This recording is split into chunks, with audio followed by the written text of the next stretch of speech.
Peers of the realm. The title for today's seminar is significant as there appears to be a repetition of events of the 20s and 30s.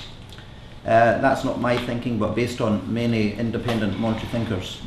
Indeed, we are in an emergency. It's very interesting. I was wondering where we would land today, you know, which room in the palace. By fate, it happens to be, I think that's a picture of the fire of Parliament, or the Great Fire. I think I did check it out earlier on. Well, in a sense, we are in an emergency.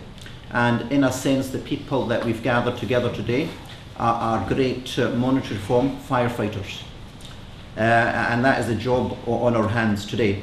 David Cameron yesterday referred to the big society quote-unquote vision. Well, today Global Vision is making a positive contribution to this debate and direction of our society. We're all in the same boat. And I would say that we would like to focus on a knowledge-based, productive economy as opposed to a casino, Disney casino speculative economy. That, in a sense, is what this is about, and making it happen and explaining what it happens and how to make it happen. Global Vision 2000 today will raise questions and solutions which the mainstream ignores, if not denies. Many media were invited, they said they'd come. Well, seeing is believing. So as the financial crisis, which continues to reverberate, some think tanks in Canary Wharf talk about the great unwind since 2007 and 8, we ask the questions: is it right to talk about after the storm, quote unquote, post-shock, quote unquote, road to recovery, quote unquote, or are we facing a double-dip recession? I don't think there was a double-dip recession. I think it was an L-shaped recession from day one, except it has been manipulated. So I don't really buy the notion of double-dip.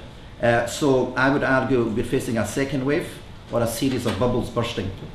We are moving from a housing to sovereign debt bubble bursting, which will spread the financial contagion, leading to a global financial and monetary meltdown. Frightening, but it's an opportunity. We are told that failed states exist in third world, but is Iceland, Greece, or the pigs, as they are referred to, dare I say, the start of northern nations becoming bankrupt and facing sovereign debt defaults? Also, with multiple crises converging at the environmental, ecological, socio-political levels, can we steer away from the global war remedy?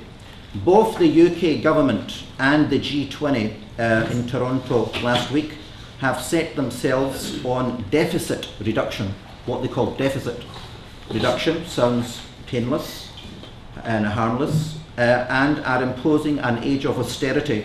Yet they talk about a stimulus based recovery based on private demand, which appears contradictory, if not the economics of the asylum.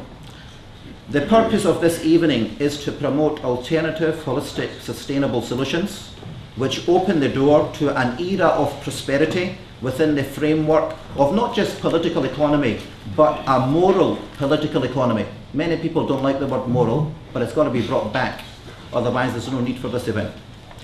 It is clear that mainstream conventional debt, financial usurious capitalism is administering the same medicine by the same doctor, except the patient, the public this time, will be inflicted with pain.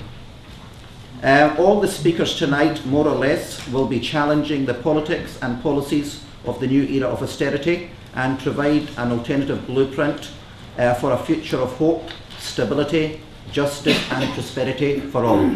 Thank you very much.